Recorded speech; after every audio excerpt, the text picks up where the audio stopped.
गर्रा सरपंच वैभव सिंह बिसेन के घर में घुसकर गाली गलौज करने के मुद्दे पर अब जमकर शिकायतें हो रही है। घटना के बाद जहां वैभव सिंह ने इस पूरे मामले की नामजद शिकायत की, वहीं दूसरे दिन इस मुद्दे पर पवार क्षत्रिय संगठन ने एसपी को ज्ञापन सौंपकर कार्रवाई की मांग की है। संगठन के संरक्षक लोचन सिंह देशमुख और बीआर भैरम ने कहा है कि यदि सरपंच संघ के अध्यक्ष और समाज के अध्यक्ष के घर में घुसकर ऐसा हो सकता है तो फिर आम जनता का क्या होगा। पुलिस को इस पूरे मामले में आरोपियों की गिरफ्तारी कर कानूनी कार्रवाई करनी चाहिए। और आज हम आप लोगों के बीच उपस्थित हुए हैं जिस मकसद से उस बैठक की अध्यक्षता मेरे द्वारा की गई है।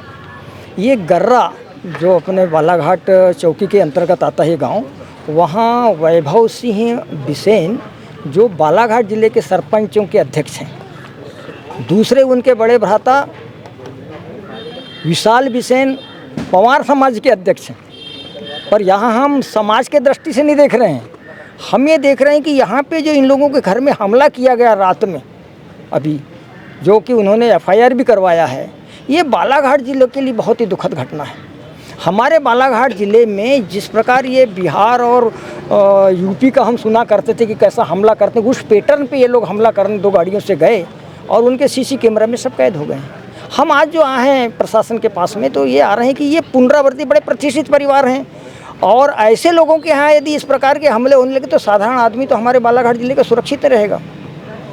तो ऐसी कार्रवाई हो जो दोबारा कोई हिम्मत न कर सके, बस हमारा यही कहना है।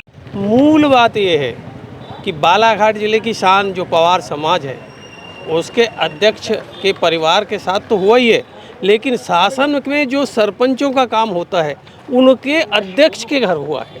सरपंच संघ के जिला अध्यक्ष स्वयं सरपंच गर्रा उद्योग नगरी का, उसके घर आक्रमण बिहार पैटर्न पे, ये यहाँ का पवार समाज और पूरा समाज, पूरा सरपंच संघ कभी भी सहन नहीं करेगा। इधर इस घटना को लेकर सरपंच संघ के अध्यक्ष वैभव सिंह बिसेन ने आज जिला पंचायत कार्यालय में क्षेत्र के सरपंचों की बैठक बुलाई और इस पूरे प्रकरण पर तीव्र विरोध जाहिर किया। बैठक में जिला पंचायत के अध्यक्ष सम्राट सिंह सरस्वार भी मौजूद रहे, जहां उन्होंने पत्रकारों से चर्चा में कहा कि यह कोर्ट का मैटर था, कलेक्टर साहब से जुड़ा मैटर था, लेकिन कुछ कथित माफियाओं ने एक जनप्रतिनिधि के घर में घुसकर हमला करने की कोशिश की। यह गलत है। पुलिस ने भरोसा दिलाया है कि कार्रवाई जरूर होगी।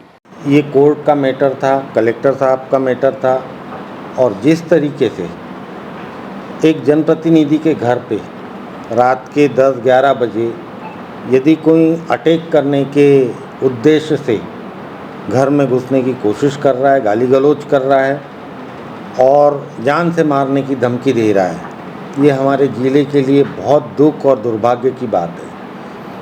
क्योंकि हमने देखा है ये कुछ रेत माफिया और कुछ शराब माफिया के लोग जिस तरीके से गुंडागर्दी करते हुए पूरे ज़िले में घूम रहे हैं, इनमें अंकुश लगाना बहुत ज़रूरी है।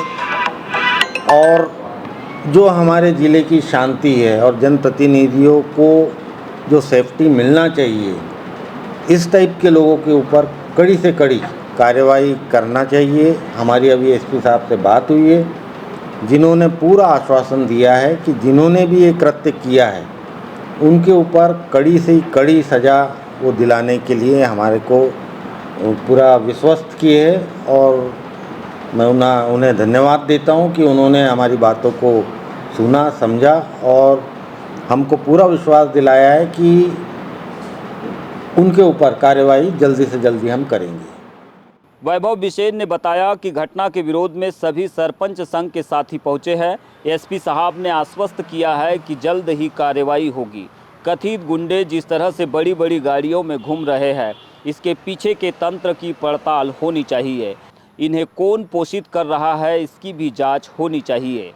एसपी साहब ने पूरे तरीके से आश्वस्त किया है कि जो मेरे यहाँ पे जो घटना परसों की रात में जो हुई है और जिसकी एफआईआर कल करवा दी गई है, उस पर तत्काल कार्रवाई करते हुए जो संबंधित अपराधीगण हैं उन्हें तत्काल जो है गिरफ्तार करके और जेल के पीछे भेजा जाएगा।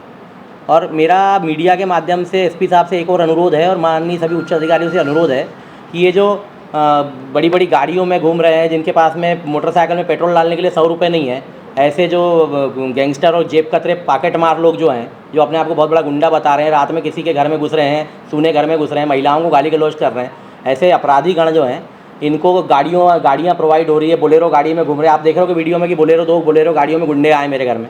तो इनकी जो हैसियत है, ये 100 रुपये की औकात नहीं है इन लोगों की, कहाँ से बोलेरो गाड़ी मेंटेन कर रहे हैं। तो इनके पीछे जो तंत्र चल रहा है, हमारा मेन कहना ये है अधिकारियों से कि इनके तंत्र की जांच है कि इनके पास ये साधन कहाँ से आ रहे हैं, संसाधन कहाँ से आ रहे हैं, इनकी जमानतें कौन करा रहा है। जो आदमी 10 साल की सजा याफ्ता, तो एक मामले में 3 साल का सजा याफ्ता मुजरिम है, इसकी हाईकोर्ट से जमानत कौन करा रहा है, इनका घर कौन चला रहा है, इनको पोषित कौन कर रहा है। सबसे पहले तो उंगली तंत्र पे ये उठती है कि इनको पोषित करने वाला कौन है। आज वैभव बिशन के घर पे हमला हुआ है, कल सम्राट सरस्वार जी के घर पे हो सकता है, परसों भारती पारदी जी के घर पे हो सकता है, पर नरसों अनुमा मुंजारी जी के घर पे हो सकता है, किसी दिन गौरीशंकर बिशन जी के घर पे हो सकता है। यहाँ पे बालाघाट का आज तक का राजनीतिक माहौल ये रहा है कि हम लोग आपस में अगर चुनाव भी लड़े हैं और शाम को किसी कार्यक्रम में साथ में भोजन करना पड़ा है तो एक ही पंगत में खाना खाएं। ये हमारा बालाघाट जिला है। बालाघाट जिला राजनीतिक सौहार्द के लिए जाना जाता है, महाजनी के लिए जाना जाता है। आज पहली बार ऐसा हुआ है बालाघाट जिले के इतिहास में कि किसी सरपंच संघ के अध्यक्ष और पवार समाज के अध्यक्ष के घर के अंदर घुस करके उसकी हत्या करने की साजिश की गई है। मेरा अनुरोध है पूरे मीडिया के माध्यम से माननीय कलेक्टर साहब से भी और माननीय एसपी साहब से भी, दोनों बहुत सुलझे हुए अधिकारी हैं, बहुत सभ्य अधिकारी हैं और बहुत ही निर्णायक भूमिका निभाने वाले अधिकारी बालाघाट जिले को मिले। मेरा दोनों अधिकारियों से विशेष निवेदन है कि ये राजू मिश्रा नाम की जो कीड़ा है, जो बीमारी है, जो बालाघाट के युवाओं में नशा, बालाघाट के युवाओं में अपराध फैला रहा है, जिस पर दर्जनों अपराध है, 2550 अपराध इसके ऊपर चल रहे हैं, जो ऑलरेडी सजा याफ्ता है, इसको गाड़ियाँ मिल रही है, अपराध कर रहा है, गैंगस्टर बन रहा है बालाघाट में, इस पर अंकुश लगाए। ये तस्वीर एक सड़क दुर्घटना की है। रामपायली हाई स्कूल के पास एक टवेरा वाहन अनियंत्रित होकर पलट गया। इस दर्दनाक हादसे में एक युवक लोकेश लिल्हारी की मौके पर मौत हो गई, जबकि 2 युवा घायल हो गए। घायलों में अंकेश नकपुरे और पुष्पा सोनवाने शामिल है। सूचना पर पुलिस ने घटना का जायजा लेने के बाद जांच प्रारंभ कर दी है। बताया गया कि घटना रात्रि के करीब 2 बजे हुई। वाहन पिंड के पार से बालाघाट की ओर जा रहा था। इसी दौरान यह तस्वीरें सामने आई है।